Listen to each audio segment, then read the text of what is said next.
Hi, welcome. My name is Angelina, and apparently I'm drawn to destruction, much like a delinquent of the sky. And today I wanted to touch on a subject that is a little bit controversial, but that has been riddling me with curiosity lately. And that is, why do K-pop stans actually eat up the worst songs that I've ever heard? Okay, maybe not the worst songs I've ever heard, but you know, there are songs that like tangibly a lot of people actually hate, and yet they're still thriving. You know, for example, when there is a song that, you know, a vast majority of people actually will say is bad, how are there then a bunch of people behind that song literally willing to risk their lives to defend it? Even if the song isn't terrible, it could just be, you know, simply not someone's cup of tea, and yet there are thousands, if not hundreds of thousands of people who will stop at nothing but to convince you that their idols worked hard on that song, that you're not seeing how deep it is, even if it's about condiments. And yet, despite the amount of hate that these songs receive, they're still thriving, they're still breaking records, they are still getting so many views. So I want to know how, and I want to know why, which is exactly what we're going to discuss in today's episode of Kpop Investigations. But before we get started, don't forget to like, comment, and share this video with friends you don't have, because I won't have any either after this video. Welcome to a 283rd scandal. I'll see myself out. So this was actually inspired by a multitude of things. Number one, I keep seeing videos recommended to me of the worst K-pop songs that have come out in 2021 so far. And you know, I respect that level of boldness. I too used to be ever so bold until I wasn't. But this is also inspired by this trend that is seemingly on purpose for idols to just release actually bad songs. Like, at this point, I'm wondering if this is on purpose. I'm not gonna lie, at this point, I'm wondering if it's a social experiment to see like how far these idols can go, to see when their fandoms will draw the line. Like, no, we draw the line, this is actually bad. Just think about it for a second, because I can name 10 songs off the top of my head that are just plain bad. Keeping in mind that bad is subjective, but also keeping in mind that if the vast majority of people are like, this is actual trash, then, you know, like maybe that says something. Like, it has to be a joke at some point. Like, I'm waiting. I will wait. I feel like parts of this just cannot be real. There is something fishy in the K-pop waters, because at that same time, I'm also incredibly addicted to these bad songs. If I see a bad song, it is a new hobby of mine to stream it incessantly. If bad songs are Pokemon, then I need to collect them all. If bad songs were food, then I am no face. Next Level by AESPA on my playlist. I thought it was a terrible song at first. Don't tell me for 1 second that SM wasn't like joking around at least a little bit. Like, at least a little bit. The minute I see a bad song, I welcome it into the stingy little dungeon that is my playlist, and I repeat that shit until it is seeping out of my skin. I'm not even kidding. It's an actual issue. Do you guys remember Take the World On by will.i.am featuring 21? I promised myself I would never slander second gen on this channel, but we're in the 4th gen of K-pop. Times have changed. It's a cutthroat world out there. We need to adapt. Now tell me, friends, is it a coincidence that 21 released a trash song with will.i.am in 2013 and not 4 years later they disbanded? I still personally hold will.i.am accountable for the downfall of K-pop. It has not been the same since. I actually loved the Black Eyed Peas and stopped listening to them. But me in 2020, when you feel like you're fall, I shit you not, that's how the song goes. Or On the Ground by Rosé. Not an auntie anymore. It is on my playlist. I am a terrible song fiend. In fact, someone sent me that Gravity Vroom Vroom song that I actually didn't like at first. I will probably like it now. Bicycle by Tonga. Yeah, it's on my most played as of right now. But why is the question? Because though this is new behavior for me, I know you guys have been doing this for ever. You know, it's no surprise that K-pop fans have a very high tolerance for musical bullshit, as my friend expressed. So I will keep her identity anonymous because she said this about Permission to Dance, and I don't want her to perish. But here's how it usually goes. A group will release a song that not everyone thinks is good. And you know, not that everyone around the world is usually on the same page and has the same exact tastes, but sometimes the song's negative backlash really overpowers the positivity. And sometimes you can gauge that people are just really not vibing with the song. And thusly, we have in front of us a quote unquote bad song. For example, we have Ice Cream by Blackpink or even Mafia in the Morning by ITZY. So the song will receive tons and tons of backlash.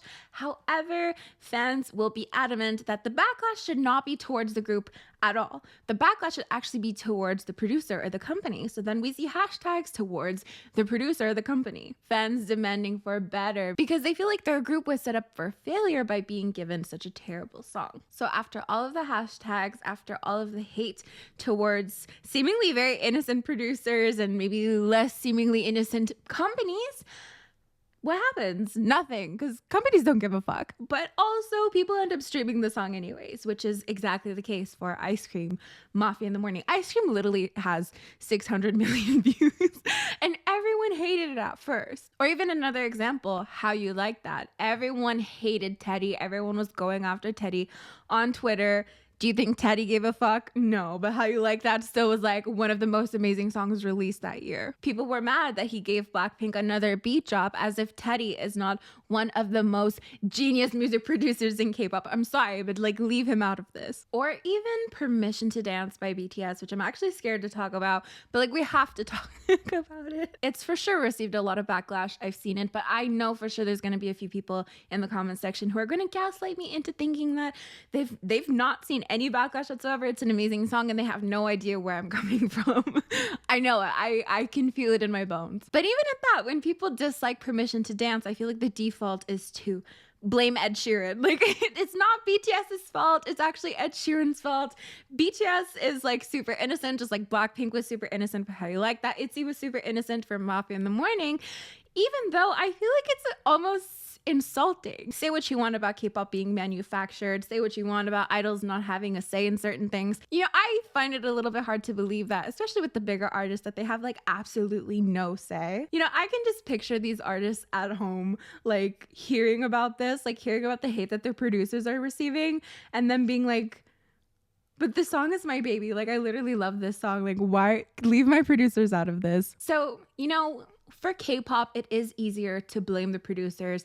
If we blame Teddy for Blackpink's downfall, you know, it's a lot easier than blaming Blackpink themselves, even though they probably loved How You Like That. I mean, I loved How You I'll die on this hill. Blaming JYP for ITZY's Mafia in the Morning is a lot easier than blaming ITZY for Mafia in the Morning. Like, especially if you hated that song and you love ITZY, like, you know, there's that clear disconnect, because then there's a middleman between the hate that you have towards a work of art and the idol that you love. And I almost feel as though it's a backwards way to critique a work of art. When it comes to K-pop, we completely omit any input that the idols might have had in the song and just go straight for the producer and the company, which again creates this level of separation between us, our disdain for a work of art, and the actual artist, because a lot of fans would stop at nothing to protect their idols from any outside hatred, even if that hatred isn't actual hate and it's just simple criticism. So this brings up our first question. Why would someone want to force themselves to like a terrible song?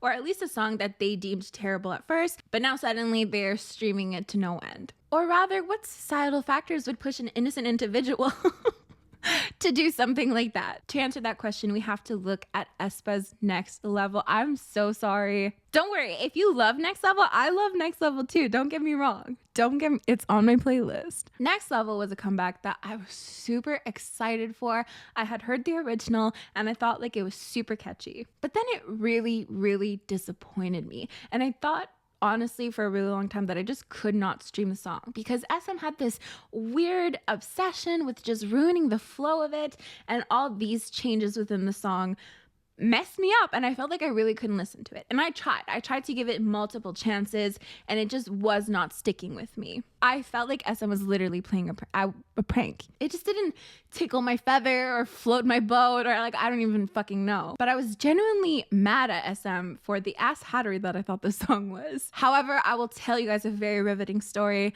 My friend was like a huge fan of this song. I'm like, I don't get it. You know, she slandered me within the confines of our chat, telling me I had no taste, that the song was amazing.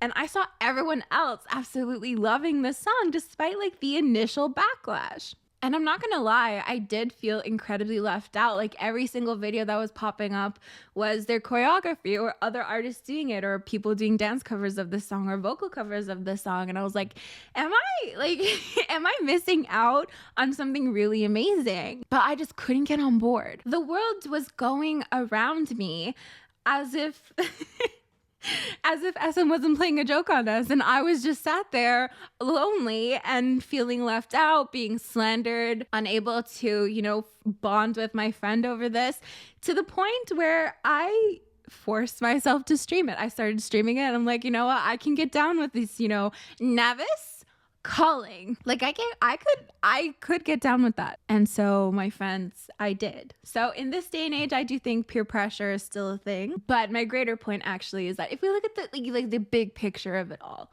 it's no surprise that K-pop is not just music. It offers a lot more than just music, right? It offers you a sense of community. You can bond over so much more than just that. Dancing, singing, just little trends here and there. The choreography itself for Next Level was just simple enough, yet iconic enough to really pack a punch, to really bring people together. And frankly, who wouldn't want in on that? Another very popular example is, of course, ITZY's Mafia in the Morning that we've already referenced quite a bit. The real proof, however, that K-pop stans will eat up anything, and by K-pop stans, I mean me, is Diamond by Sparkling. So if you guys didn't know, KBS's drama Imitation, they have, K-pop groups within this drama, fake K-pop groups, and Diamond by Sparkling is probably it is a bad song. Like, it's purposefully a bad song. They took Yuno's beautiful vocals and made it sound like this. Finally now, it's my time. Oh, is that a copyright claim? We'll cross that bridge when we get there. I really needed you to hear that. But I'll be damned if I would not risk my life for it. I've streamed this song an ungodly amount. And why? I've started unironically singing it, referencing it to random unsuspecting people, and I will literally buy this album. I'm going to buy the album. I hope I pull, This is actually a purposefully terrible song. It is mixed terribly. The vocals sound so bad. And yet, I will guarantee you there are some people in this room who genuinely think it's good, who love ATEEZ so much that they won't admit that it's bad. I'll at least admit shit is bad, but I'll still stream it. This, however, does beg our second question of this video, which is, are these songs genuinely bad? Yes, in some cases. Or, hear me out, are sometimes K-pop stans just actually too critical? Because generally, sometimes songs will come out that honestly are just meant to be fun. And some people will just take it a little bit too far. Or are they taking it too far? I have very interesting thoughts. Let's get into this. So the first example I want to bring up is definitely Miss Rosé, who came out with On the Ground. Not gonna lie, I felt so hypercritical of this song for a multitude of reasons. Number one, she's part of my faves, Blackpink. Number two, it was a long time in the making. We had been waiting for this for so long. It was so hyped up. So all of these factors put together, I was so critical. No, Miss Rosie, everything I need is not on the ground. What the fuck do you mean? My life's been magic, seems fantastic. Who can relate to that? Certainly not me. I just did not get the vibes that she was putting down for me. It was not clicking for me. I was like, what is this message? A hole in the wall with a mattress. I did not get the logistics of that. I didn't even know that was like a saying. I'm like, I don't get it. Also, what does she mean that everything we need is on the ground? I was ready to risk it all to go on a tangent about classism. But I would ask you, would those criticisms, maybe said in a different way, but would those criticisms have just been too critical? Having waited so long for this, paired with super high expectations, paired with my love for her as an individual, was all that paired together just a recipe for disaster? Or are K-pop stans just really not used to any level of criticism? I do think there's a lot of layers to this, because though I do sometimes think that not all K-pop songs are criticized equally, just within K-pop, some songs are just more harshly criticized than others. I feel like it just is what it is. But I did really wonder for a second if we as K-pop stans hold K-pop to a higher standard than anyone else. For example, when Doja Cat releases a song, and I would say I'm a casual Doja Cat stan. I love her casually. Like, don't ask me how tall she is, what her sign is, what her debut year, I don't know. But I casually stan her and I do like a lot of her songs. But like, if she comes out with a song that I don't particularly love, I mean, that's it. I probably won't listen to it and I'll just wait for the next song to come out. I don't consider it as her going in an inauthentic direction. I don't think it's her changing musically in a way that is, you know, weird, or I don't think those things. I don't care enough to think those things. And not that I'm part of her fandom or anything, but I don't generally see these huge amounts of discourse surrounding Western music like I do for K-pop music. Because I'll have you know, if Blackpink release a song I don't like, cough, cough, kill this love, it's the end of my world for me. It becomes a personality trait to hate this song and to think that, you know, nothing will ever be okay again. And yet I still bought 2 versions of that damn album and didn't even pull my bias, Rosie O' the Horrors. So why is that? Why is it that when a song is bad, according to K-pop fans, that it becomes a much bigger deal than it should be? Which kind of brings us to, shall we say, the conclusion of this video. And the conclusion to this video is K-pop stans like bad songs, in my opinion, for the most part, because yes, tastes are super subjective, but a lot of the time I do feel like maybe it is because they fear backlash. I feel as though within the K-pop community, we've created this environment where the criticism receives criticism. So we've had to alter the criticism to be life-changing. So if you hate a song, it needs to be so life-changing that you're willing to go past the idol to the producer, to the company, to express how much you dislike it, because it's the only way that the criticism is actually acceptable. Does that make sense? Because if I go on here and I'm just like, Rosé's on the ground sucks, I'm gonna get really canceled. My mental health will be compromised. People will come from all walks of life, from all corners of the world to H-word me. And that's a guarantee, that's a promise. Because the truth is criticism, but criticism in K-pop is a whole other level, next level, I'm sorry, that we don't see every day. Rupert fucking Ebert can write that would not slide in K-pop, because it's almost impossible to critique a song no matter how nice you are, no matter how your delivery is, without receiving backlash. You are going to receive I can guarantee you're going to receive backlash. This obviously factoring in how large the fandom is, the age of the fandom as well. I mean, when I was really young, I had a friend who said Ailey was a better vocalist than Bohm, and I was ready to end that friendship. And like, he was right, but like, I was not, no. In my head, she was like the best vocalist in the world. Like, she had so much emotion, and the fact that he couldn't not see that emotion meant he was flawed as a person. Like, what can I say? So yeah, I do genuinely think that fear is a super valid and very present reason as to why maybe a lot of people don't outwardly often express how they feel about something, or if they do, it's so extreme and goes like way past the actual point of what they're trying to say. Because some people are genuinely very fearful of expressing any critique towards anything, except for D'Angelo Wallace.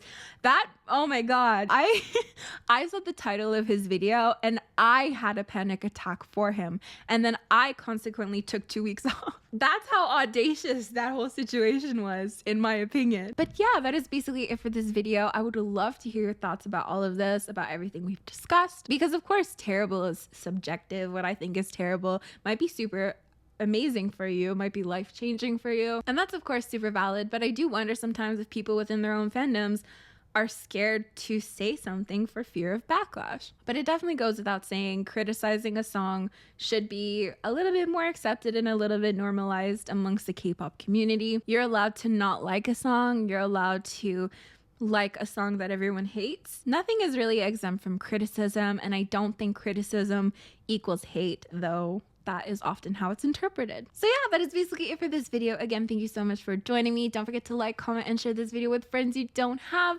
You can also join my channel members in my Patreon. These are the lovely individuals who help support my channel on a monthly basis. It means the absolute world to me. As for me, I'm gonna get going. So I will see you guys next time. Bye!